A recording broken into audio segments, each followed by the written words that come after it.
बा कितना बताई कैसे, अरे दर्द बा कितना बताई कैसे।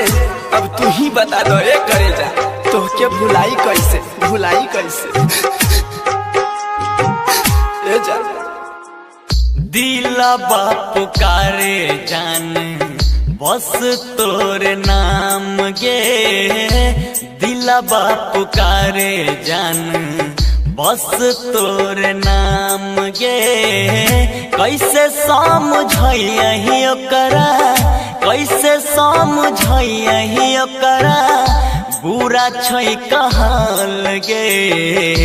दिला पुकारे जान बस तोरे नाम गे, दिला पुकारे जान बस तोरे नाम गे, दिला पुकारे जान। DJ Shusil High-Tech। तू रूठ जाइबू तो हम जियब कैसे, तू रूठ जाइबू तो हम जियब कैसे, अब फाटल करे देबा के सियब कैसे।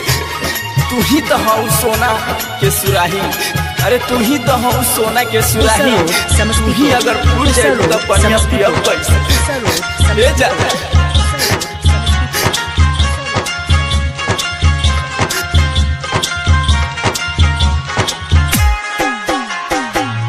अखिया बहाबैलो रबा तोरे खातिर जान गे, दिल छै दीवाना पागल कानै सुबह शाम गे।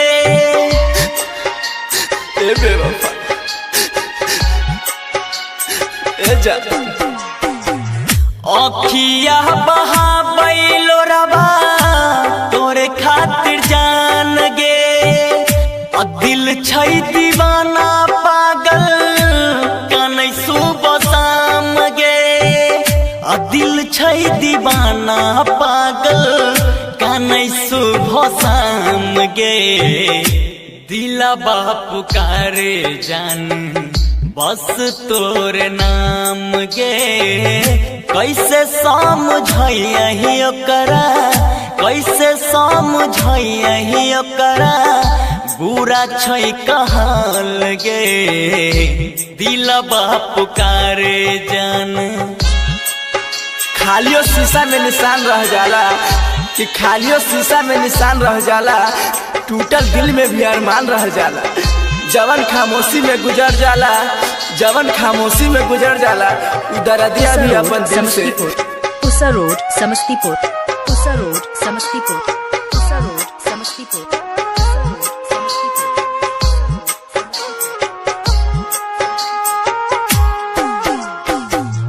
अभियो के याद आबै छौ जान मोर गे, अरबी सिकंदर के गेले दिल तोड़ के ए जा।